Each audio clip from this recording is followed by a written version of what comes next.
a gente, né, quis, então, né, abrir isso para outras instituições e fazer por que não, né, um conto para a gente ampliado e todo mundo poder contar um para o outro, né, o que tem aprendido, suas dores, suas realizações, né, de ter um momento em que a gente fale sobre o que deu certo, mas também sobre o que deu errado, porque a gente sabe que a gente aprende, né, com os sucessos e também com os nossos erros, e como a gente tem, né, praticado a tolerância ao erro, como a gente tem se lançado à experiência de fazer sem ter a certeza se vai dar certo no final, e a gente sabe que todo mundo tem feito isso, todo mundo agora literalmente, né, não é nenhum exagero, e no serviço público isso não tem sido diferente, nas escolas isso não tem sido diferente, pelo contrário, a gente tem realmente se colocado nesse lugar de aprendiz constante, né, com a humildade que devemos ter neste lugar de quem educa e de quem aprende ao mesmo tempo. Então,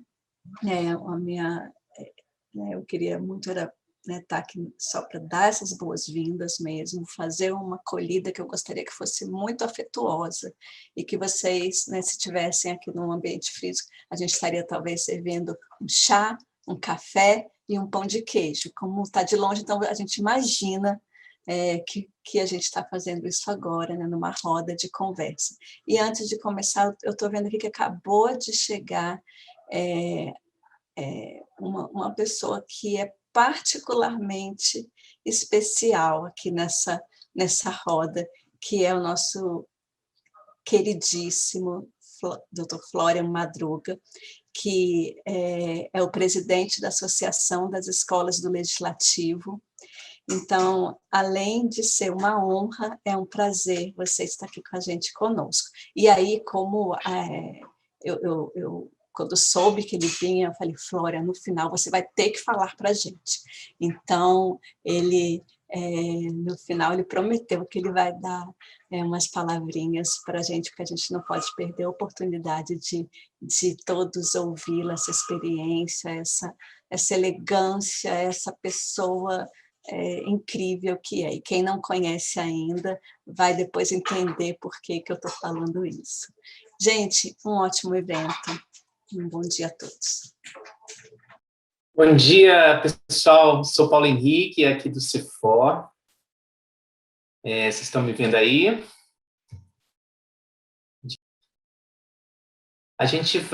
Eu vou passar para vocês agora como é que vai ser a nossa dinâmica.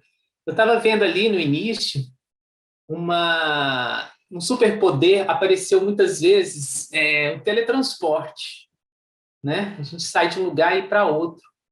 E aí fiquei refletindo aqui, será que não é o que a gente está fazendo agora com a tecnologia, né? Podendo nos reunir aqui, pessoas de todo o Brasil, cada um no seu lugar, e a gente, de certa forma, se teletransporta para estarmos juntos nesse momento. Então, de fato, a tecnologia, ela nos traz aí superpoderes, né? E que a gente aproveite bem esses superpoderes hoje para estarmos juntos e fazermos desse momento um momento realmente significativo. E para isso, para estar juntos, a gente dividiu esse evento em 2 momentos. No momento inicial, a gente vai ter aqui, né, uma roda de conversa com pessoas da ENAP e do CEFOR, vão contar um pouco para a gente como é que foi essa transição, como é que está sendo essa transição, dificuldades, estratégias, soluções, né, coisas que estão aí ainda incertas, para a gente ouvir, se inspirar um pouco com a ENAP, com o CEFOR, com esse trabalho. Mas a gente não vai ficar só ouvindo, não. A gente vai ter um segundo momento em que a gente vai se reunir, então, em salas menores, né, em salas simultâneas aqui no Zoom, e a gente vai poder conversar um pouco sobre as nossas realidades, né, isso num segundo momento. Então, vai ser um evento de muita troca, de muita conversa, da gente poder ouvir e falar. Essa vai ser a tônica do evento e espero que vocês gostem. Para começar esse primeiro momento, e antes de apresentar aqui quem vai estar na nossa roda de conversa, eu queria só lembrar que o evento está sendo gravado. A gente pretende depois disponibilizar essa primeira parte no nosso canal no YouTube. Então, carinho interessante. E também, deixa eu ver aqui nas minhas anotações se eu estou esquecendo alguma coisa. Isso, então é isso para a gente começar. Eu queria agora que fosse destacada a imagem das pessoas que eu for chamando. A gente vai estar aqui nesse primeiro momento com a Renata Carvalho, da ENAP. Ela atua como assessora de inovação e educação na diretoria executiva da ENAP, contribuindo para a identificação e implementação de metodologias e ferramentas que tornem a escola cada vez mais inovadora e capaz de atender a sua finalidade de capacitar os agentes públicos do Brasil para os desafios complexos do século XXI. Ela é gestora pública e atua em políticas públicas para a competitividade do setor de serviços, saúde internacional e vigilância sanitária e assessoria internacional. A Renata acredita na importância de servir o público e que este é o espírito que deve mover os servidores na busca de soluções para os problemas dos cidadãos. A Renata vai estar com a gente, junto também com a Suzana Gazali, da ENAP. Ela é coordenadora geral de execução dos cursos da ENAP, analista em ciência e tecnologia do Ministério da Ciência, Tecnologia e Inovações, com mestrado em ciências genômicas e biotecnologia pela Universidade Católica de Brasília. Possui experiência em gestão administrativa, gestão de equipes e coordenação de cursos técnicos gerenciais.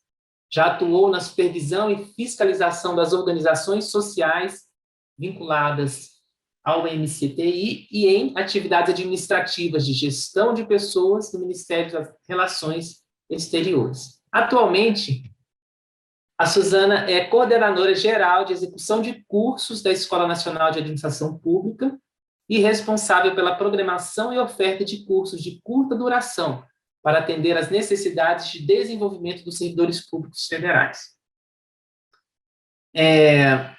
Uma pergunta, a Luciana está aqui com a gente já, Renata. Tá? Vou chamar a Luciana Guinter. Ela é formada em administração com pós-graduação em gestão pública.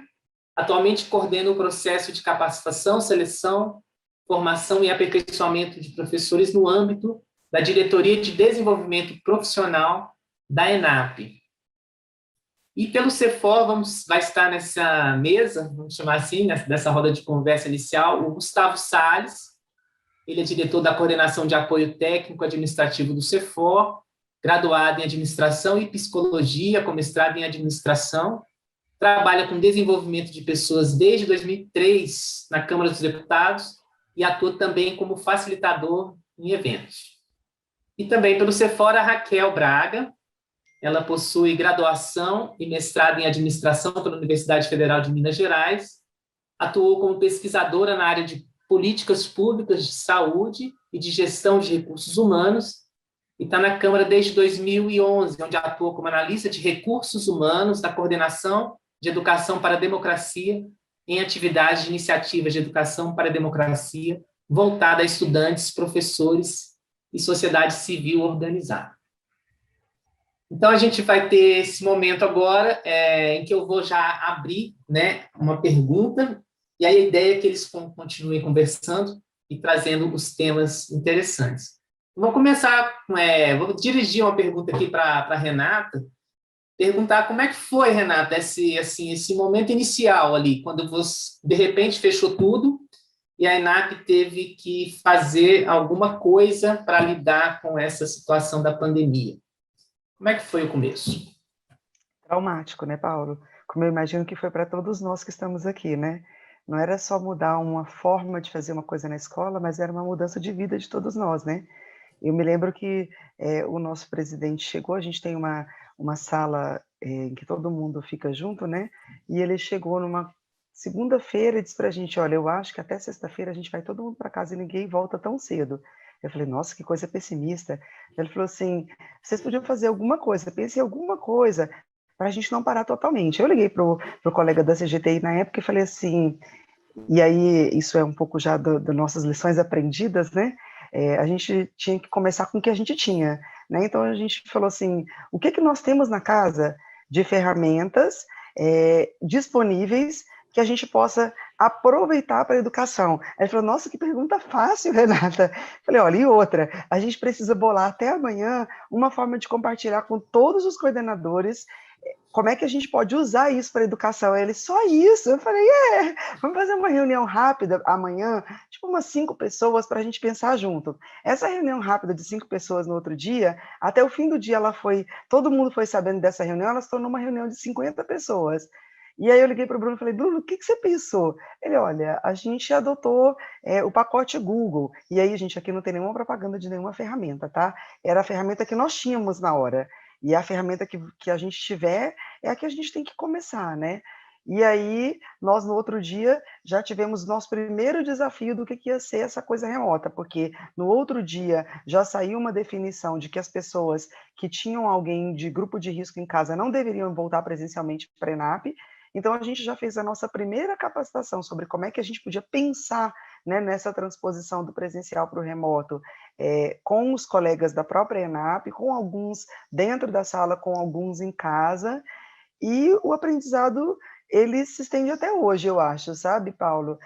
O nosso desafio naquele momento, eu acho que tinha a ver com o desafio de pessoas, as pessoas estavam muito abaladas com tudo que estava acontecendo, a gente tinha a ver com o desafio de como continuar engajando essas pessoas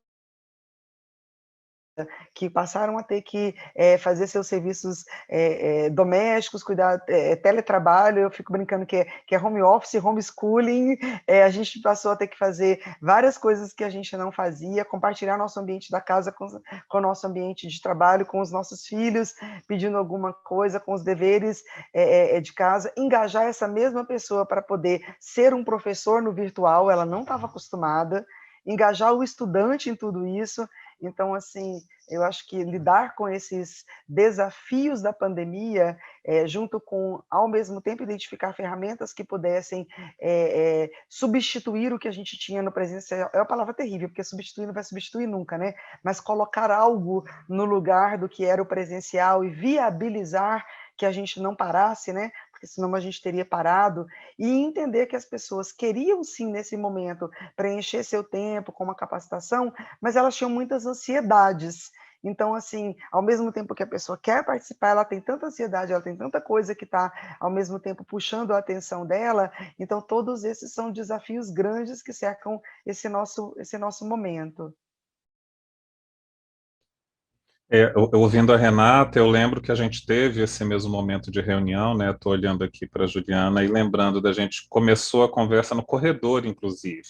A gente achou que era uma coisinha ali rapidinho, a gente conversava, de repente a gente entrou para dentro da sala, não chegamos a ser 50 pessoas, mas o grupo também foi crescendo, e naquele momento, no CEFOR, a gente percebeu que algumas coisas a gente gostaria que continuassem imediatamente, porque o impacto de pará-las seria muito grande, no nosso caso, as disciplinas do mestrado que nós temos, e algumas outras capacitações a gente pensou assim, vai suspender talvez aí por uns 15 dias, a gente pode aguardar, né, esse curso que ia começar agora, pode começar daqui a 15 dias. E aí passaram os 15 dias e vieram mais 15, vieram mais 30, e foi aí que no nosso caso a gente começou a ver que precisaria fazer essa transposição, inclusive dos cursos de curta duração, né, que o impacto em não capacitar as pessoas, mesmo em ações mais curtas, seria muito grande. E a gente também entrou nessa de aproveitar o que nós já tínhamos, aproveitar as ferramentas que estavam disponíveis gratuitamente durante um período, né, no início da pandemia algumas empresas ofereceram, e até hoje, né, eu gostei dessa fala da Renata, até hoje a gente está se adaptando, eu não diria que a gente está 100% adaptado a essa nova realidade ainda.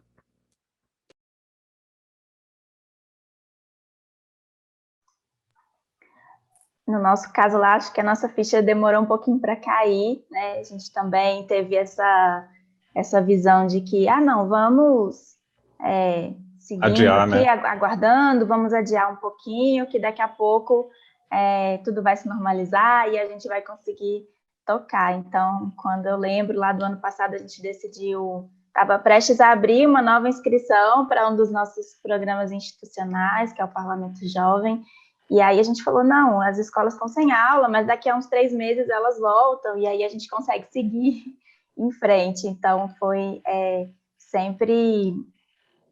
Né? E aí veio mais tempo, e aí a gente foi se adaptando ali. Então, eu senti também, por outro lado, que não houve em momento nenhum uma sensação de suspende tudo e cancela. Né? Imediatamente já teve uma iniciativa de como faremos. E mesmo que fosse com uma perspectiva de ser só alguns meses, em momento nenhum eu vi dentro do Sephora essa orientação ou esse desejo de cancelar ou suspender, sempre foi imediatamente essa adaptação, né? Isso, olhando hoje, é uma coisa que me causa essa admiração, assim. Então, a gente sempre pensou em como faremos e nunca, vamos cancelar ou vamos deixar de fazer, né? E sempre esse momento, a decisão de não fazer, ela sempre trouxe um sofrimento, ela sempre nunca foi a primeira opção e sempre trouxe ali... deixou sempre a gente muito triste. Então, hoje eu olho e é uma coisa que eu acho bem importante da gente lembrar. Legal você falar de não desistir, né, Raquel? Que eu lembro que quando a gente recebeu a notícia, o primeiro decreto, né, de suspensão das aulas das escolas públicas e particulares, né, de ensino básico, e assim, e aí a gente suspendeu, como sendo uma escola, a orientação também foi que a gente suspendesse as nossas aulas. Então, a gente tinha curso que estava no meio do caminho e teve que ser suspenso. Inclusive, tinha uma formação que a Luciana estava conduzindo, né, Lu, que estava no meio do caminho também. E aí, não pode mais reunir era uma quarta-feira, e na partir de quinta-feira não pode mais estar presencial na ENAP. E a gente, mas como? Não, tem que ter um jeito da gente terminar essa turma, pelo menos, né? Vamos cancelar da semana seguinte até a gente se organizar, mas essa que está aqui no meio do caminho, a gente tem que terminar. E eu acho que esse que foi o estalo, assim, não, a gente tem que terminar, como que a gente vai fazer? E aí já veio a reunião que a Renata puxou junto com o pessoal da CGTI para a gente conversar como que a gente poderia fazer aquilo. Então, eu acho que a questão do pacote Office foi, assim, uma oportunidade, Office não, do Google, né, do G Suite, uma oportunidade, e o CGTI, à época, tinha uma familiaridade com o pacote, então isso foi também muito facilitado, a disseminação de como funciona, quais são, o que a gente poderia utilizar naquele momento para poder continuar as nossas execuções das turmas. Então, a gente foi muito feliz nesse momento todo, né? Então, rapidamente, a gente já disseminou as informações entre os coordenadores, e aí cada um foi aprender por si só, porque ninguém tinha, né, o traquejo com essas ferramentas, eram pouquíssimas pessoas que conheciam, e aqueles que conheciam começaram a ser tutores, e aí a gente começou a disseminar esse conhecimento dentro da escola. Quem sabia, juntava mais 3, 4 pessoas, falava, é assim que funciona, vamos rodar? Aí o coordenador, não, tudo bem, mas e o professor, né? Como que fica o professor nesse desafio todo de ter que aprender uma ferramenta do dia para a noite? E no nosso caso, o curso que estava em andamento, a gente de fato teve que suspender, e aí o professor não estava muito confortável com esse novo modelo de execução, então a gente teve que aguardar um pouquinho, mas tínhamos professores que a gente tinha acabado de desenvolver cursos, né? E aí o professor ainda estava rodando as turmas piloto, ainda era o conteudista, e aí nós nos apoiamos nesses professores. Professores, olha só, vocês que construíram o curso agora, né? O que a gente pode adaptar para a gente continuar rodando esse curso, né? E a gente vai estar contigo, com total apoio. Olha, tem essa ferramenta aqui. O professor arregalava o olho e falou assim, mas eu não sei como é que mexe com isso. A gente, não, mas a gente vai estar junto, vamos aprender. E eu acho que foi essa construção coletiva, né, coordenador de curso, com esse empenho do coordenador de curso, de querer aprender e querer não parar, né, porque, afinal, era aquilo que a gente fazia, a gente não podia parar a escola de uma hora para outra. Então, tinha essa vontade do coordenador de curso de continuar o trabalho dele, né, e incentivando o professor também, dando aquele apoio, aquele suporte ao professor, para ele também conseguir dar as aulas, né, que foi o que deu a liga, o match, e colocamos os cursos para rodar. Então, a gente, salvo engano, acho que foi dia 12 de março, a primeira suspensão das aulas, não me recordo a data correta, mas eu sei que no dia 30 a gente já estava com a primeira turma rodando, com o professor, assim, assustado com toda a situação, mas estava lá o coordenador de curso dentro de sala de aula também, e principalmente os alunos, né? A gente foi muito transparente com os alunos, falou, olha, pessoal, a gente está aqui num teste, né? Algumas coisas vão dar certo, mas muitas coisas vão dar erradas. Então, eu preciso, assim, ser bem transparente, a gente precisa do apoio de vocês para nos indicar aquilo que a gente precisa melhorar, né? Aquilo que a gente está dando conta, o que não está. Então, a gente foi muito transparente com os alunos nesse primeiro momento, e até hoje, muita coisa acontece, né? É um professor que cai, uma internet que está ruim, a gente sempre pede, né, uma compreensão do aluno, e ao longo do tempo isso foi sendo construído e as pessoas foram se interessando mais pelo formato, os professores foram tomando mais coragem, né, para poder atuar, falando assim, ó, eu vou, mas você fica comigo do meu lado, fica dentro de sala de aula comigo direto, e assim foi, né, e hoje, esse ano, as coisas já estão um pouco mais tranquilas, né, com os professores um pouco mais seguros, a gente já preparou várias capacitações para eles, mas no início era muito corpo a corpo, era o coordenador de curso junto com o professor,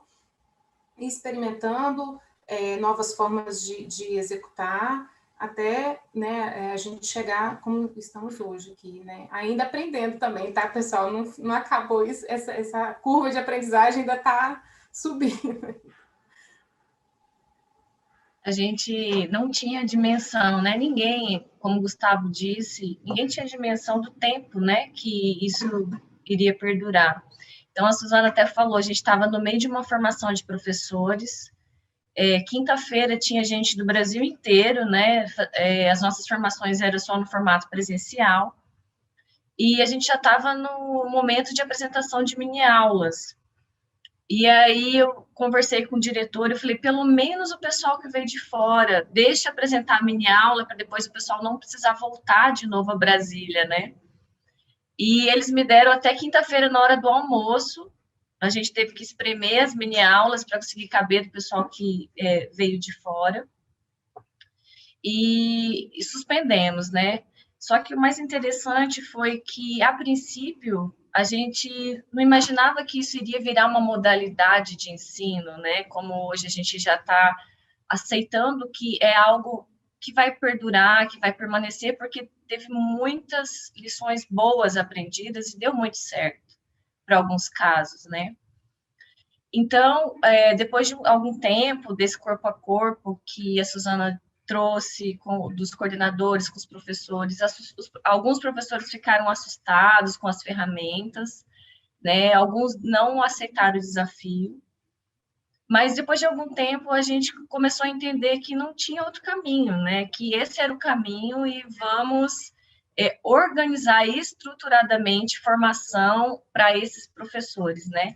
Então, foi isso que diferenciou. Num primeiro momento, a gente trabalhou muito no corpo a corpo, desafiando, trazendo convite para aqueles que aceitavam, dando o caminho das pedras. E já no segundo momento, não um tempo a partir de junho, julho, a gente já começou a estruturar formação remota para esses professores, para que eles fossem preparados para ministrar esses cursos, né? E só ressaltando o que a Suzana trouxe, a gente sempre trouxe um ar de testes, de tentativa, de melhoria contínua, né? Essa questão do aprendizado, ela passa muito também pelo... E nós estávamos abertos a isso para melhorar, né? Então, assim, com o apoio da direção da escola, a Renata ela foi fundamental nesse processo de prospecção de ferramentas. À época, a gente só utilizava o Meet ainda, né, que era a ferramenta do Google, mas a escola depois adquiriu algumas licenças do Zoom e de outras ferramentas, do Miro e outras, e a gente foi melhorando e adaptando, né, e a gente passou por um segundo momento, né, que já foi a partir de julho, na adaptação dos nossos cursos para o formato remoto, né, porque até então estava sendo de uma forma emergencial, mas os cursos eles passaram por uma equipe destacada para isso, uma equipe de DI, onde eles conseguiram desenhar esses cursos já para esse formato com as lições aprendidas. Então, Renata, ali no final de maio, mais ou menos, a gente fez uma reunião com os nossos professores para a gente escutar os pontos positivos, os pontos negativos e alguns desafios que a gente teria que enfrentar dali para frente. E foi uma reunião muito rica, porque a gente pôde escutar quem está lá na ponta executando, as dificuldades com a ferramenta, as dificuldades com o engajamento dos alunos, a dificuldade com a questão da insegurança mesmo, porque a gente percebe que existe também um desenvolvimento dessa competência emocional, né, para você trabalhar num ambiente desse, né, dá muito medo. E foi muito rico. E a partir disso, a gente começou a estruturar um modelo nosso de cursos remotos, né? E, assim, acho que algumas coisas a gente pode conversar mais num pequeno grupo, mas pequenas coisas que a gente percebeu de tempo, de aula, de momentos assíncronos, de momentos síncronos, de intervalo, de engajamento, o que funciona mais. E a partir disso a gente foi melhorando e aí continua ainda, né? Essa curva de aprendizagem, ela ainda está acontecendo. E eu percebo que cada dia nossos cursos, eles estão melhores e mais adaptados. E só para fechar minha fala, eu percebo que a competência dos dias de hoje é a adaptação, né? Quando a gente acha que a gente aprendeu uma coisa e que a gente já dominou e que agora está tudo bem, não está tudo bem, porque vai vir outra coisa, e vai vir outra tecnologia, e vai vir outra ferramenta. Então, eu percebo que não tem para onde correr, né? O aprendizado, ele está ali todo dia, a todo momento, e a atitude de querer aprender é muito importante nesse processo. Legal. Gustavo, desculpa, eu queria só somar uma coisa ao que todos nós falamos. A gente ontem estava fazendo uma conversa entre nós três, né? E a gente estava falando que tem algumas palavras que nos marcam, né? Sobre esse processo todo, sobre esse ano de 2020 e, infelizmente, acho que pelo menos por alguns meses de 2021 ainda, né? A gente estava falando que essas palavras são experimentação, né? Não ter medo de errar, parceria, e aí todos nós aqui falamos muito dessa parceria entre nós, parceria entre os servidores da casa, entre nós e os professores, e por que não, e principalmente entre nós, professores e os alunos, né? A gente estava comentando, esses alunos, eles não escolheram necessariamente ser alunos de EAD, né? E a gente sabe que o remoto não é EAD, mas então eles escolheriam estar no presencial, e eles de repente foram jogados no EAD. Então isso que a Suzana comentou, isso que a Raquel comentou, que é você também envolver essas pessoas numa outra modalidade, e aí eu vou pedir licença para a Laila para comentar que eu estou achando lindo. Está ali no maior dos desafios que a gente tem hoje em dia, né?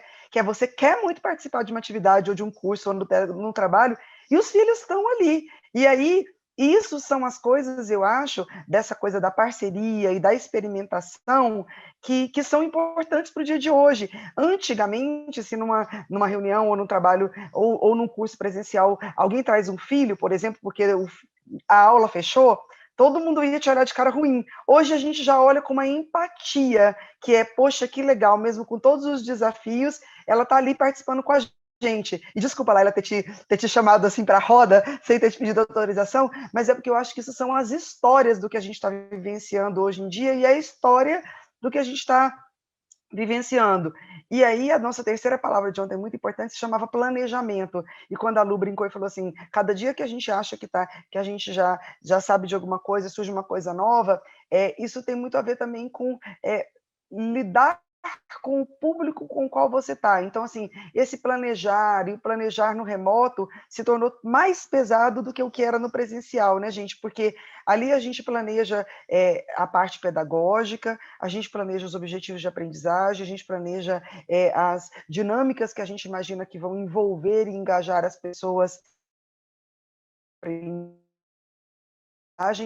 E aí a gente coloca as ferramentas no meio disso, né? Então, qual ferramenta que eu vou utilizar para que seja possível essa dinâmica e para que engaje, dá tudo errado. Aqueles participantes não se dão bem com aquela ferramenta escolhida, e você tem que ter planejado um plano B, um plano C, um plano D, né? Se a internet cai, você tem que ter combinado com o colega que ele vai entrar se você não estiver lá. Então, assim, essas eram as nossas palavras, assim, que tem nos motivado muito, né? Que é planejamento, experimentação e parceria. E aí eu vou deixar até aqui no chat nosso um curso que a gente fez lá no início do ano passado, meados do ano passado, que era esse, temos que dar aulas remotas e agora. Talvez muitos de vocês já tenham passado desse tempo, mas naquele momento a gente teve um cuidado muito grande de cuidar dessas coisas. O que é mais importante? O que você precisa olhar primeiro? E tem muito a ver com essa fala que a Lu disse, que a Raquel também comentou, que é como é que eu faço essa transposição do que era presencial para o que é online, né? Para o que é remoto. Não é tão automático. Aí depois eu penso nos objetivos, depois eu penso no engajamento, e depois a gente fez uma curadoria de várias ferramentas, porque nem todas as ferramentas elas são respostas automáticas para todo mundo, né? Elas são só um meio, elas não podem tomar o lugar de principal dentro daquilo que continua sendo esse momento de compartilhamento entre todos nós, né? Legal, Rei. Eu fico pensando aqui essa coisa da ferramenta, né? No início, para a gente, a palavra-chave era ferramenta, porque a sensação é assim, nós fomos despejados, né, das nossas salas de trabalho e salas de aula, e fomos alocados em novos espaços, que nesse caso eram virtuais. Então, a gente precisava minimamente conhecer esse espaço, saber quantas cadeiras cabe aqui dentro, né, fazendo metáforas, quantas cadeiras cabe aqui dentro, é acessível ou não é acessível, tem escada, tem elevador, então... no Sephora, a gente trabalhou bastante com essa coisa de se ambientar com as ferramentas no início, e você usou uma palavra que eu queria aproveitar para falar da nossa experiência, que é a experimentação. Em julho, né, do ano passado, a gente fez uma série de experimentos, com esse nome mesmo, com os educadores, foram 7 experimentos, alguns deles a gente repetiu, para incentivá-los a testar dentro de um ambiente seguro, né, as atividades, as estratégias de aprendizagem que eles queriam colocar em práticas e aprendermos juntos, né? Não tinha nenhum especialista naquele momento, eu era um dos curiosos que andou explorando, e a nossa ferramenta naquele momento era apenas o Zoom, também não é uma propaganda, mas é o que a gente tinha disponível, e então a gente fez, por exemplo, um experimento só sobre salas simultâneas, então todas as possibilidades, como é que faz, isso já evoluiu de lá para cá, né? Hoje em dia a gente tem outros recursos, mas para algumas pessoas era novidade, para outras era um desafio, e a gente fez essa série de experimentos, isso foi bem importante. A questão da parceria que você mencionou, eu acho que existe uma diferença entre a gente contar com a colaboração das pessoas, né, para compreender que está todo mundo se adaptando, mas a gente pelo menos mostra, né, as escolas, nós mostramos que a gente se preparou dentro do que era possível, né? Eu fiz o meu melhor, eu fiz o meu possível. Se ainda assim a conexão de internet caiu e a aula foi interrompida, eu posso contar com essa parceria, com essa colaboração, o que é diferente de eu sequer ter explorado essa ferramenta. Então, os nossos docentes, a nossa coordenação e os alunos entenderam bastante isso. E o planejamento, que é a outra palavra que você trouxe, ele está presente o tempo todo. A gente continua planejando, replanejando, pensando, né, agora de uma forma mais duradoura. Agora a gente está pensando em soluções de aprendizagem que não sejam por causa da pandemia, mas que sejam como oportunidades. No final do primeiro semestre também a gente fez essa avaliação com os educadores e alunos do mestrado, e alguns inclusive viram benefícios no que estava acontecendo. Falou, gente, eu sempre quis fazer tal coisa e não conseguia no presencial, agora com o remoto, com essa ferramenta, com essa possibilidade eu consigo. Então, essas 3 palavras significam bastante para a gente também. Obrigado por trazer essa síntese. Eu queria acrescentar aí no planejamento esse desafio, até que estou vendo aqui no fórum, tem um egresso de um programa nosso, o professor, o Ivandro, está trazendo essa questão do engajamento, né? Então, como a gente planeja para engajar as pessoas nessas ações, porque eu acho que não é só planejar uma ação educativa remota ou em EAD, né? Porque acho que isso a gente teria instrumentos para fazer, mas é fazer isso dentro desse contexto, então dentro de um contexto que é compulsório, tem inúmeras barreiras de tecnologia, de acesso, desigualdades, então realidades completamente diferentes pelo Brasil. As pessoas não estão fazendo, né, Renata? Essa escolha é uma coisa que está sendo imposta, e inúmeras coisas acontecendo ao mesmo tempo. Então, estudantes estão com a escola remota, os pais estão com os filhos com a escola remota. Então, são muitos desafios aí que tem que levar em conta nesse planejamento que muda bastante, né? Não é só planejar uma ação remota, é dentro desse contexto. E o engajamento, nesse caso, ele foi bem desafiador para a gente, por todas essas barreiras, e também pela competição, né? São muitas coisas simultaneamente para você competir, então tem que ter uma inteligência muito grande, por exemplo, que momentos vão ser síncronos, como a gente aproveita esse momento tão valioso, que a pessoa consegue estar ali dedicando uma atenção para aquela atividade, né, e não se perde, às vezes, em coisas muito longas ou muito cansativas, como potencializar isso, como a gente planeja a comunicação para que não precise tudo ser resolvido em reunião, ou toda a educação acontecer no momento de uma aula síncrona, né, como você comunica de uma forma mais ágil, ou faz materiais mais visuais, mais interessantes, para complementar. E, no caso, a gente pensou também em muitas ferramentas que se complementam, então, uma só não dá conta. Então, a gente foi também para a rede social, para trazer conteúdo educativo lá, porque muita gente tem pouca internet, mas consegue entrar lá no Instagram, consegue ler um texto, consegue ver, então, material, às vezes, que tem no ambiente de educação à distância. A gente fez um PDF para mandar pelo WhatsApp. A gente foi, assim, complementando com diversas ferramentas para conseguir proporcionar esse acesso e também trazer as pessoas para o que é muito fácil deixar alguém para trás nesse processo, se não tiver esses pontos de acompanhamento, de avaliação, e esse esforço intencional de se manter perto das pessoas, né? Mesmo longe, mas você ter essas ferramentas de comunicação, de se manter próximo dos seus educandos para conseguir fazer esse acompanhamento. Então, são muitos desafios dentro dessa palavra do planejamento, né? Eu só queria fazer uma fala rapidinho sobre engajamento.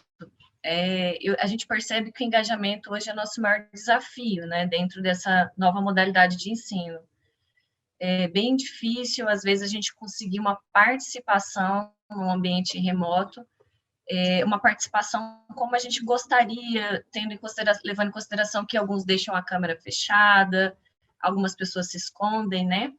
Então, eu costumo dizer na formação dos professores que a gente trabalha com 3 pilares, né? O primeiro pilar seria o desenho e o planejamento desse curso, pensando nas ferramentas tecnológicas e nas metodologias que vão ser aplicadas em cada momento para trazer esses alunos, né? Então, assim, existem várias formas de trabalhar em grupo, ou então em desenvolvimento, e trazer a percepção dos alunos, que eles possam sentir parte, né, dessa construção do conhecimento, né? Então, a primeira coisa é, sim, o desenho e o planejamento desse curso, sempre pensando no plano B, né? A segunda coisa é a preparação desse professor, né? O professor, ele tem que ter a habilidade de trazer todo mundo, de interagir, de trabalhar com andragogia, levando em consideração que todo mundo ali tem um conhecimento, tem algo para contribuir, né? E a terceira coisa é do aluno, né? E eu acho que aí sim entra essa parte que a gente não tem controle, né? Tem criança na casa, às vezes tem problemas na internet dele, ou então tem alguma coisa que está acontecendo que foge do nosso controle. E é nessa parte que às vezes a gente precisa relaxar um pouco, né? Porque às vezes as coisas elas não acontecem da forma como a gente planejou. Por quê? Porque existem N variáveis, né, aí que podem alterar esse resultado. E só para fechar, a gente construiu também um curso chamado Boas Práticas para Aulas Remotas, que a gente aplica para os nossos professores, que são dicas bem pontuais a respeito dessa transmissão, né? Desde a parte de tecnologia, o mínimo que ele precisa ter de preparação, de cenário, de iluminação, de plano B, de como fazer, às vezes tem uma ferramenta um pouco mais complexa, por exemplo, como o Miro, mas não tem jeito, a turma não está indo, como utilizar uma outra ferramenta que substitui aquela, ou então o próprio chat para interagir, algumas coisas mais simples, né? Então, a gente percebe que você, indo do simples para o mais complexo, dá menos medo, né? Então, a gente sempre está trazendo, assim, às vezes o simples, bem trabalhado, ele dá mais resultado do que você complexificar as coisas, né? Então, assim, é quebrar esse paradigma que a tecnologia, ela veio para separar. Não, a tecnologia, ela veio para trazer soluções. Então, a gente tenta trazer isso e tenta colocar uma mentalidade de resolução mesmo, sabe, de problemas. Ok, não deu para vir por aqui, vamos arrumar uma outra solução. Luciana, esse último curso que você mencionou, eu não conhecia. O outro, né, como é que é? Temos que ir para o remoto e agora temos que dar aulas remotas. E agora a gente conhece, alguns de nós fizemos. Esse último, ele também está na EVG? Não, ele é na verdade, é uma oficina, né, que a gente oferta na formação dos professores. Então, a gente tem algumas ações, algum programa de formação que a gente tem desenvolvido com eles, que são treinamentos em ferramentas tecnológicas, treinamentos de 2 horas e meia, e esse curso, né, que a gente trouxe como dicas mesmo, né, de como aplicar as ferramentas, porque a gente tem a ferramenta e tem o curso pronto, mas assim, como didaticamente é a melhor forma de você fazer isso, né? Então é um curso de didática aplicado a isso, ao ambiente remoto. Legal, obrigado. Eu queria perguntar o que deu assim muito certo ou o que surpreendeu. De repente vocês dizem, nossa, olha só, isso funcionou e funcionou melhor do que a gente imaginava. Ou a gente nem imaginava que isso pudesse dar tão certo assim. Fica aberta a palavra. Eu tenho uma experiência recente. A gente precisou fazer de forma emergencial a adaptação dos cursos, né, para a gente conseguir rodar nesse formato online, transmissão remota. Ainda é um termo que a gente ainda não conseguiu definir, né, ainda está em aberto. E aí a gente contou muito com a experiência do professor, daquilo que ele entendia que a gente conseguia transpor para esse formato online, né? Então, algumas atividades, algumas dinâmicas tiveram que ser adaptadas ou por vezes até retiradas do curso porque a gente não conseguia encaixar nesse formato remoto. Mas passado esse plano emergencial, nós começamos com uma equipe de DI desenvolvendo esses cursos que também eles precisaram se capacitar porque eles estavam muito voltados para os cursos presenciais, então todas as dinâmicas, todas as ferramentas que eles tinham em mãos para desenvolvimento de curso era mais voltado para o presencial. E aí, ao longo desse ano de 2020, eles foram se capacitando, se apropriando dessas ferramentas, e aí começaram a redesenhar os cursos. Então, nós fizemos que foi redesenhado, que era muito expositivo, era um curso de logística, elaboração de termos de referência, então, era um curso muito expositivo, onde o professor sempre estava ali, né, falando e tal, e aí era um problema, porque era difícil engajar o aluno, então, muitas vezes, os alunos estavam com as câmeras fechadas, poucas vezes o aluno era provocado para fazer uma participação. Então, a gente percebia que era um curso muito demandado, muita gente se inscreve para acessar esse curso, mas o curso ainda não estava legal para poder rodar daquele jeito. Então, a DI fez uma adaptação, incluiu várias atividades de grupo, colocando o aluno no centro da discussão. E aí, o professor que pegou para poder fazer a primeira turma piloto, ficou assustado. Falei, gente, isso não vai dar certo, eu não vou conseguir rodar, é muita ferramenta. Mas eram ferramentas que a gente já estava habituado, mas sempre a DI colocava um plano B, como a Luciana mencionou. Se não der certo, corre para um Docs. Se não der certo, utiliza o chat, utiliza o que você tiver disponível no momento. Mas tinha esse planejamento descrito no nosso roteiro, né? Porque os nossos cursos, eles têm um roteiro fixo, onde todos os professores que vão dar aquele curso seguem aquele mesmo roteiro. Então, é uma tentativa de padronizar os nossos cursos. E aí, no primeiro momento, quando o professor enxergou, viu como que o curso estava desenhado, ele se assustou. Aí ele, mais uma vez, coordenador de curso, fica comigo dentro de sala de aula para a gente conseguir rodar essa turma aqui do jeito como está planejado. E no final das contas foi um sucesso. O professor adorou o desenho, percebeu que a aula ficou muito mais dinâmica, muito mais interativa, né? Os alunos também deram esse feedback. gostaram das ferramentas. Tem uma parte que a gente precisa se preocupar, porque muitas vezes o aluno ainda não está familiarizado com a ferramenta, então também tem aquele certo bloqueio, né? Então tem também aquela ajuda paralela ali do coordenador de curso, ou quem estiver como co-anfitrião em sala, para orientar um pouco os alunos também de como manusear a ferramenta, né? Ou fazer isso, uma disponibilização de um material prévio no nosso ambiente virtual de aprendizagem, que no nosso caso nós estamos utilizando o Google Sala de Aula, né? Então tem também essa preparação do aluno para estar mais familiarizado com as ferramentas, mas no final das contas foi ótimo o curso, então tem essa experiência legal, assim, as coisas estão caminhando e a gente percebe que a utilização dessas ferramentas tecnológicas estão não para distanciar, mas para aproximar e trazer esse curso um pouco mais interativo, mais leve, mais fácil de assimilar os conteúdos, enfim, né, trazendo facilidade para o aluno também nesse momento. Legal, eu queria comentar de uma experiência nossa que também foi muito exitosa, que é essa coisa do testar, do experimentar. Então, eu mencionei que em julho do ano passado a gente teve os experimentos, que eles eram temáticos. Então, um apenas sobre interação em sala de aula, outro sobre produção de materiais digitais e slides para aulas remotas, outro de salas simultâneas, outro de enquetes. E aí, esse ano, a gente fez uma forma um pouco diferente, fizemos mini aulas de 30 minutos, falou, olha, você vai entrar em sala esse semestre, vem aqui, faz uma mini aula de 30 minutos para a gente. E na audiência, nós tínhamos outros educadores e colegas do CEFOR.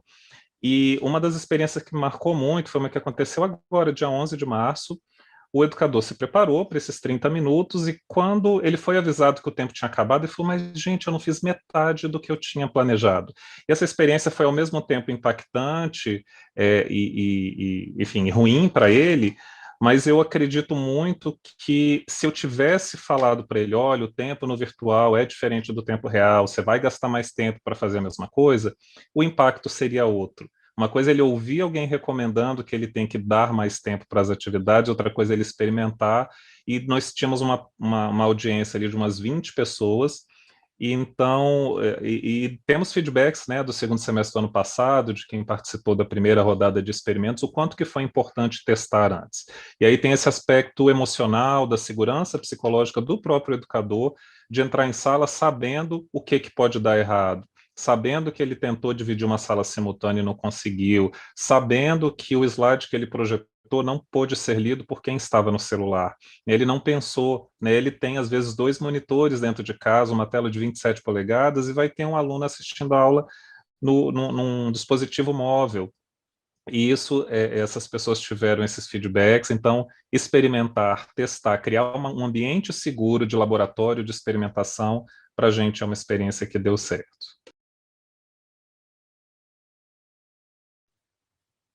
Gustavo, essa questão da teoria e da prática, né, nesse novo contexto, a gente precisa destacar que não adianta você dar um curso de Zoom ou algum curso, qualquer curso que for, se não houver uma aplicação, né?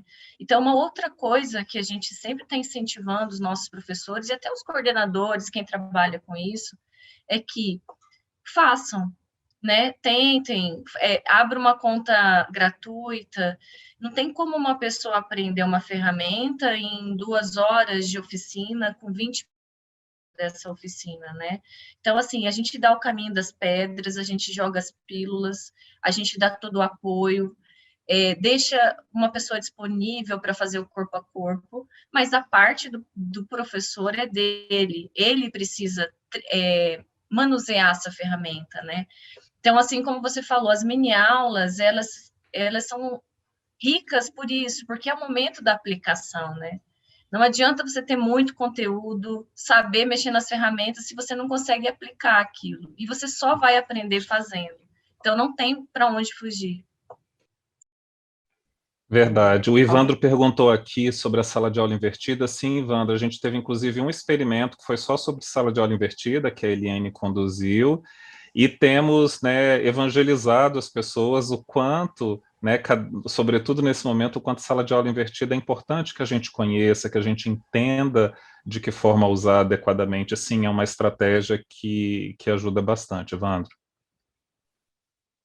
A pergunta do Ivandro seria bem até no sentido do que eu queria comentar, assim, da pergunta do Paulo, do que eu acho que deu certo.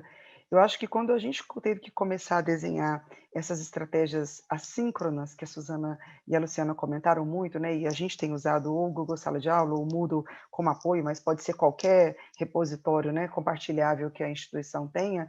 Eu acho que o grande ganho que a gente teve foi essa coisa de que, quando a gente está pensando uma atividade assíncrona, a gente teve que pensar também no respeito aos estilos de aprendizagem, né? O que a gente propõe dentro daquela atividade assíncrona que possa atingir as pessoas de formas diferentes? Acho que foi a Raquel que comentou assim, a pessoa está tirando um tempo valoroso dela, com tantas coisas que ela tem que fazer para estar participando daquele curso, né? Então, eu acho que é muito importante a gente pensar na variedade e na diversidade de estratégias que a gente pode adotar nesses momentos assíncronos, assim como a gente pode adotar no síncrono, né? Mas a gente tem usado muito essa coisa de poder disponibilizar um podcast, um vídeo, um artigo, um livro, atividades interativas que as pessoas possam fazer de forma conjunta, mesmo estando à distância, então tentando também aproximar essas pessoas, acho que isso é legal. E só para concluir muito rapidamente a minha fala, tem algumas coisas que têm me tocado muito, que é quando, ao final de um curso, algum coordenador compartilha com a gente as falas de pessoas que estão muito distantes e que dizem assim, tá bom, é difícil, mas está valendo muito a pena esse esforço de vocês, porque eu estou aqui no Amazonas, eu estou aqui no Rio Grande do Sul, eu estou aqui em São Paulo, eu estou aqui não sei o quê, e eu estou fazendo esse curso com colegas que estão em Brasília, eu nunca faria. Né? Então, isso faz a gente pensar que, por mais difícil que está sendo, não está sendo fácil de verdade, não está sendo fácil, se vocês viram tantas vezes a Suzana e a Lu comentaram, tenho certeza que também deve ser a experiência de vocês do Sephora e de vários outros colegas de outras instituições que estão aqui, nós, como servidores públicos, gente, passamos a ter que trabalhar, às vezes, em dobro, porque essa coisa de que a gente, às vezes, coordenava um curso, ou dava uma orientação, ou dava uma sugestão para 10 turmas ao mesmo tempo. Então, o pessoal ia lá, abria o curso e ia fazendo mil outras coisas. De repente, o professor fala assim, ó, tá bom, eu topo o desafio, mas se você ficar comigo o tempo todo, então você passa a ter que ficar ali o tempo inteiro. Mas, às vezes, você está coordenando 3, 4 cursos na mesma semana, ou você está coordenando um nessa semana e tem que estar pensando no outro que começa semana que vem, mas você não pode sair da sala de aula, porque você precisa ter esse apoio, né? Então, é desafiador, mas, de novo, a palavra parceria, eu acho ela que é muito importante para todos nós. Muito obrigado, Renata. Eu acho que parceria é um pouco do que a gente está fazendo aqui hoje, né? De repente, iniciando algumas parcerias aí. Eu estou gostando tanto dessa conversa que eu queria deixar aí vocês conversando. Eu acho que muita gente queria continuar ouvindo, mas a gente tem outra parte que eu acho que vai ser ainda mais estimulante, que é a gente poder conversar entre nós, ouvir um pouquinho em pequenos grupos. Então, como é que isso vai funcionar? A gente vai se dividir agora em salas simultâneas. Quem não conhece esse recurso do Zoom pode ficar tranquilo, porque vocês vão ser abduzidos, levados para uma sala, né? Caso alguém tenha problema, a gente vai estar aqui também numa equipe para ajudar vocês a chegarem nas salas. E lá vocês vão ser divididos aleatoriamente, tá? A gente não fez pré-divisão, o Zoom que vai dividir vocês vão se encontrar com as pessoas certas. Porque o Zoom sempre bota as pessoas certas na sala, eu acho interessante, tem uma inteligência, né? Então lá vocês vão encontrar as pessoas certas para trocar ideia.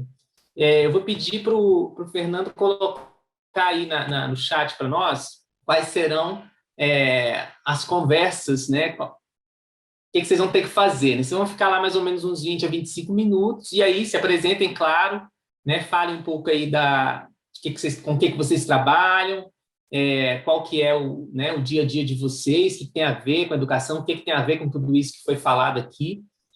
E, tendo em vista, né, isso que vocês ouviram, né, respondam a pergunta: o que você aprendeu ou se deu conta nesse processo que vale a pena compartilhar? Quais são as boas experiências para compartilhar? Ou, tá difícil, para mim tem uma dificuldade muito grande nessa transição na minha realidade, então conta isso para o grupo, né? A ideia é que seja uma conversa livre e dentro de mais ou menos 25 minutos, 20, 25 minutos, a gente traz vocês todos de volta aqui para a sala principal, tá? Isso vai se dar automaticamente. Quando tiver faltando 1 minuto, vocês vão receber aí uma mensagem dizendo que tá fechando a sala. E aí 1 minuto para fechar a conversa e vai voltar todo mundo automaticamente para cá. Oi, gente, todo mundo voltando. Olá. Tudo bem? Tava boa a conversa lá? Tava ótimo. Vocês queriam mais tempo ou não? Queria mais? Sempre, mas foi bom. Porque a gente vai continuar conversando e vocês vão ter oportunidade daqui a pouco de conhecer outras pessoas ou interagirem com outras pessoas. Como eu falei no início, o Zoom ele sempre coloca a gente com as pessoas certas, então agora vocês vão conhecer outras pessoas certas. E nesse segundo momento, a ideia é a gente pensar um pouquinho no que a gente pode levar para o nosso dia a dia daquilo que a gente ouviu aqui hoje, né? Eu vou pedir para o Fernando também já colocar aqui no chat o que vocês devem fazer nesse segundo momento de conversas. Vocês vão encontrar novas pessoas, vão se apresentar novamente, e aí tem uma pergunta. O que eu vou levar para a minha prática depois de participar desse evento? Que ideia que você teve? O que você pensou? Olha, isso aqui dá para fazer. Isso aqui dá para eu desenvolver lá. Enfim, é pensar juntos e conversarem sobre isso.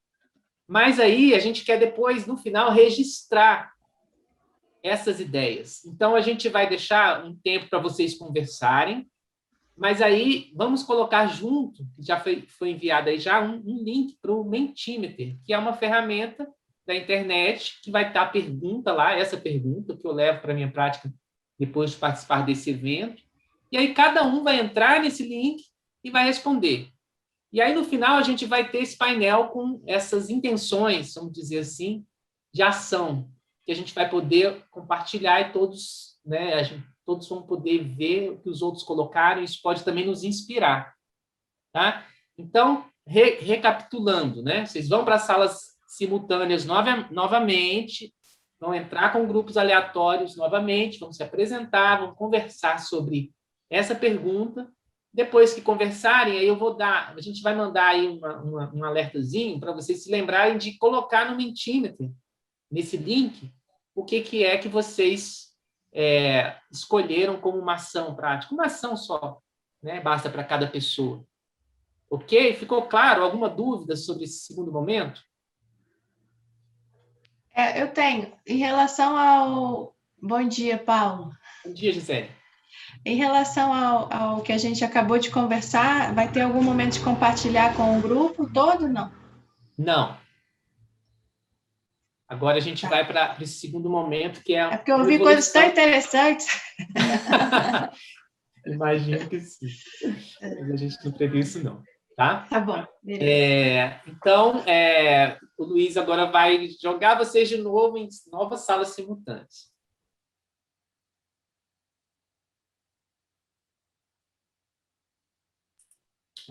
Todo mundo de volta, ou quase todo mundo.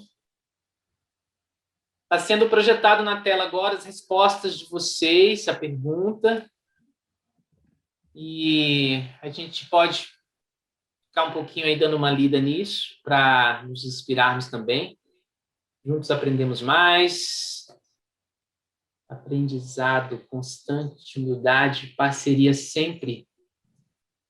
Organizar oficinas participativas com momentos em pequenos grupos para resgatar o conhecimento de cada participante. Compartilhamento, parceria, experimentação, estimular o híbrido, conhecer mais experiências de outras instituições, como a ENAP, experimentação, importância da capacidade de forma contextualizada, procurar conhecer as ferramentas indicadas pelos colegas que facilitam a interação com os alunos. Lendo algumas coisas aqui, estou vendo que tem muita questão da experimentação, da flexibilidade e do compartilhamento, parceria, isso tem sido repetido várias vezes aqui, mostrando um pouco da tônica do próprio evento, mas do aprendizado que a gente teve, né, vivenciando isso hoje aqui nesse evento, né? A intenção desse evento era muito essa, de promover a participação, promover o compartilhamento. Pelo jeito, isso nos inspira também a levar essa experiência para outros contextos, os nossos contextos. Fernando, você pode tirar o compartilhamento, por favor? Para a gente estar chegando, né, perto aqui do final do nosso horário. Conforme prometido pela Juliana, queria chamar o Dr. Florian Madruga, que é o presidente da ABEL, para dar uma palavrinha para nós aqui. Pronto? Eu estava dizendo, Juliana, que eu nunca vi um tempo passar tão rápido como esse nosso encontro agora. Ouvir vocês foi uma aula, eu não diria uma aula magna, mas foi uma aula de conhecimento, de experiência, de atenção, de dedicação, de pessoas que são devotadas a uma causa, que é a causa da educação. A educação, para mim, ela é tão importante quanto a saúde. Eu acho que o ser humano não vive sem saúde e sem educação. Sem uma dessas duas coisas na nossa vida, a vida não teria sentido, porque ninguém consegue viver doente, nem consegue viver ignorante. E a educação é o que dá luz para o ser humano. Eu costumo dizer que quando a gente precisa de alguma coisa, a gente deve ouvir os poetas, né? E eu vivo cercado deles aqui. Eles estão sempre me chamando a atenção, me alertando e me ensinando. Fernando Pessoa, Adélia Prado, Cecília Meirelles, não é? Cora Coralina. E hoje eu vi umas palavras, se eu até anotei aqui, que foi da Luciana. Luciana falou 2 vezes, se não me engano, em Caminho das Pedras, não é? Que é o caminho que nós devemos trilhar. E aí eu fui buscar justamente em Cora Coralina o que é o Caminho das Pedras. E ela disse o seguinte: ajuntei todas as pedras que vieram sobre mim. Levantei uma escada muito alta e no alto subi. Teci um tapete floreado e no sonho me perdi. Esse é o sonho do Caminho das Pedras, o caminho da educação. A gente está sempre em busca desse caminho, né? E o que nós estamos fazendo, nós, escolas de governo, e eu quero dizer escolas de governo do Poder Executivo, do Poder Legislativo e do Poder Judiciário, é um trabalho de uma relevância, de uma importância que o Brasil ainda não atentou para isso, sabe? Até porque nós somos servidores, e eu acabei de dizer agora há pouco, nós somos servidores do público. Nós existimos para atender aos cidadãos, quer seja em que lugar que nós exercitamos o nosso trabalho. E a gente precisa estar capacitados para isso. E só quem pode dar essa capacitação para que nós possamos exercer muito bem as nossas atividades profissionais são as escolas de governo. E as escolas de governo têm que estar muito bem preparadas para isso, em todos os sentidos. Na formação dos seus talentos humanos, com a sua capacidade tecnológica, até porque nós vamos caminhar daqui para frente com 2 paralelas, a da educação presencial e a educação virtual. Esse caminho nós não vamos ter mais que sair deles, né? E para isso, eu acho que nós estamos dando aqui o que eu costumo dizer, que é a caminhada das 1000 léguas. Ela começa com o primeiro passo. E esse primeiro passo nós estamos dando agora. Outra palavra que foi enfatizada hoje aqui pela Renata é a da parceria. Essa parceria, nós não podemos deixar mais ela escapar das nossas mãos. Parceria entre as escolas de governo, entre a ENAP, entre o CEFOR, o ILB Interleges, o Instituto CZD do Correio, todas as escolas das Assembleias Legislativas, todas as escolas dos Tribunais de Contas, estaduais e municipais, todas as escolas das câmaras municipais do Brasil. Estamos que estar juntos daqui para frente, porque nós não temos outro caminho, nós não vamos poder nos escapar da pandemia da ignorância se nós não estivermos juntos. E essa pandemia a gente só vence com educação. Não há outro caminho para a salvação da humanidade que não seja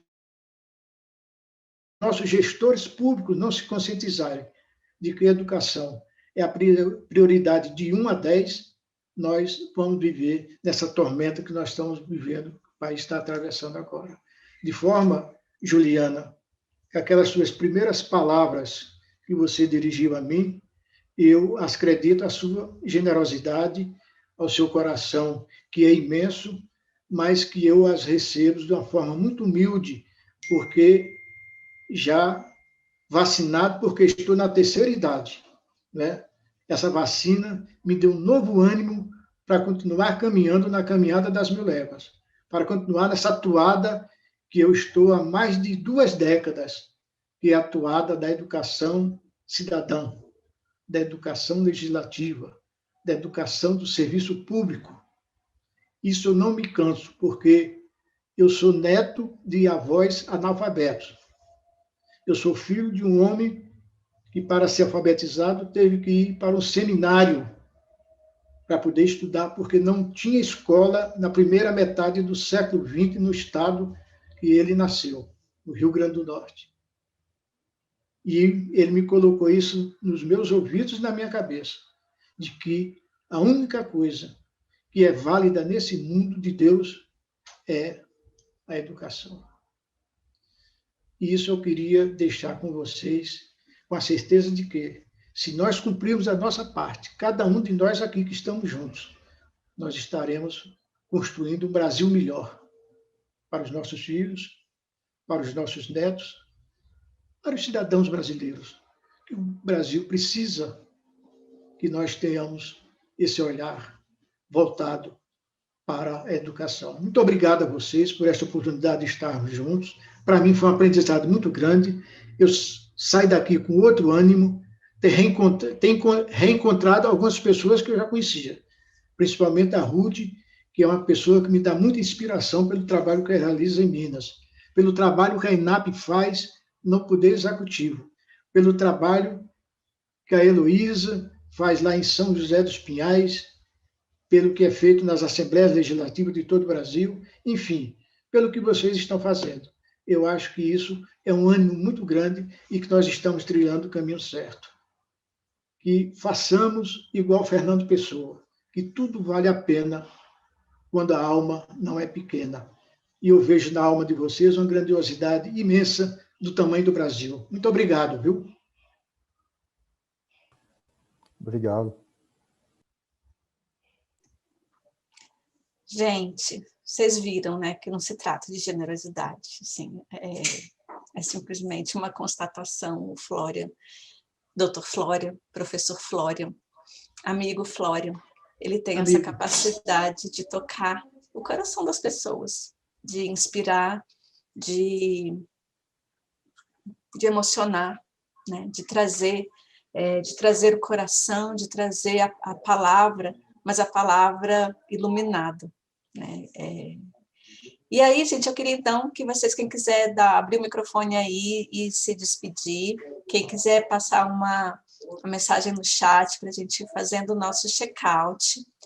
E eu queria, algumas coisas a gente perdeu nos eventos, nos eventos presenciais, a gente não pode admitir, que quando a gente saía da sala, sempre tinha um hall. E no hall a gente parava e falava.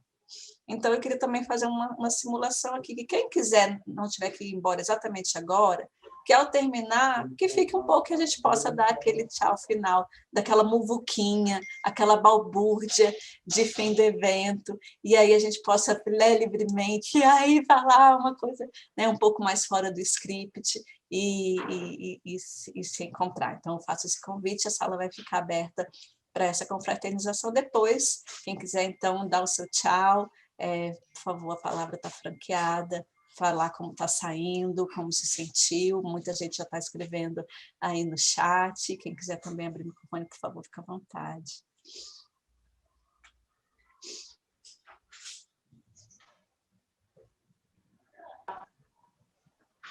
Juliana, eu vou aproveitar bem rapidinho, então, porque eu já estou horário aqui de protocolo, agradecer a oportunidade de poder participar dessa atividade, parabenizar pelo evento que foi criado, enriquecedor, e como você bem disse, após as palavras do Dr. Flório, não há mais nada que a gente possa enriquecer. O homem é show, né? Um abraço a todos, obrigado pela oportunidade e estaremos juntos em próximos eventos. Obrigada, obrigada, gente. Obrigada, gente que veio de outros lugares, veio do Brasil afora. Ah, ela está trazendo ali a filhote. Ah, lá, por que ela tá? A Renata mencionou ela, porque a Laila tem 3 filhinhos, 2 gêmeos e um quase gêmeo. Então, ela é essa mãe profissional, colega, aluna, professora, colegas, Paulo Henrique, que está aí também é um parceirão, Gabi. Gente, não tem como falar, não. Assim, a presença de cada um é especial. Então, né, colegas de outros lugares da Câmara, também é muito bom estar com vocês aqui. Todo mundo que veio é gente que se preocupa, né, com educação, que quer estar junto, que quer aprender, que quer trocar, que quer compartilhar. Então, é muito, muito legal.